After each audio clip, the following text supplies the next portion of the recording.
Not Forsaken, a story of life after abuse. How faith brought one woman from victim to survivor.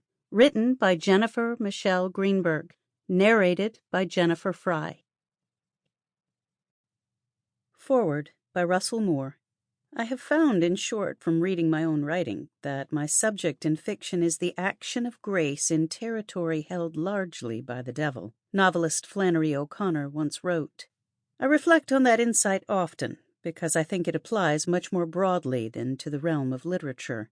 What is most real in the cosmos is just that, the action of grace in territory held largely by the devil.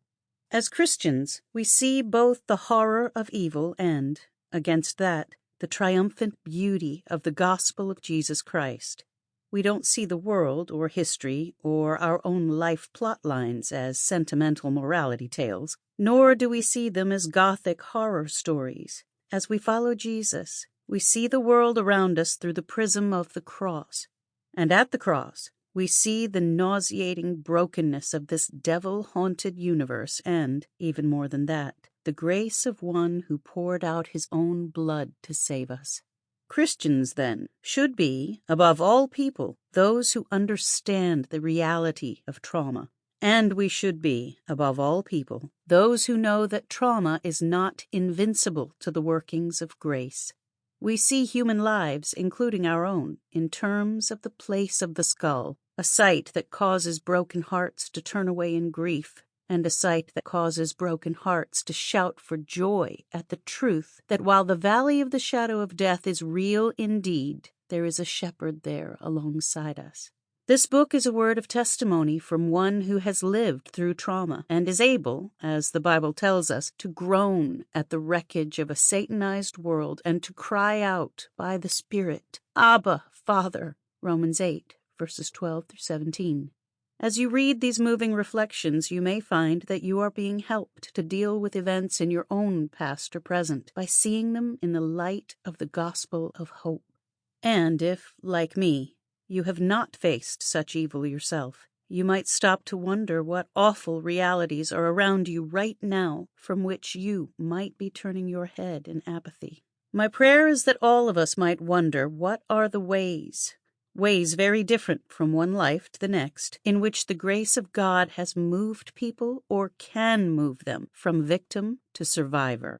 Those questions might prompt us to stand up for justice for those who are being harmed, and they might propel us to remember what many of us learned to sing before we really understood just how painful it can be to live. Grace has brought me safe thus far, and grace will lead me home. Russell Moore, President, the Ethics and Religious Liberty Commission. 5. She patted the dirt firmly into the pot. This would be a perfect addition to her caterpillar farm. The brick patio was littered with spare pots and bags of soil. Not quite in kindergarten, she loved spending her days outside, digging through earth, planting weeds, and collecting bugs.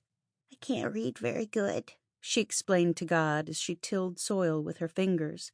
The Bible is too long, and praying with my eyes closed is boring. How about when I talk in my head, I'll be talking to you? She remembered her mother reading the Bible and telling her about the wisdom of King Solomon. He had asked for wisdom from God, and God had lavished it upon him. More than anything, she wanted to be smart like her daddy. The spiritually aware man of science, the researcher, reader, and authority on doctrine and evolution. She prayed that God would make her wise like Solomon. Most of all, she prayed that God would allow her to see demons just like Jesus had, so she could know good people from evil. 10. Be quiet, he said. I'm reading.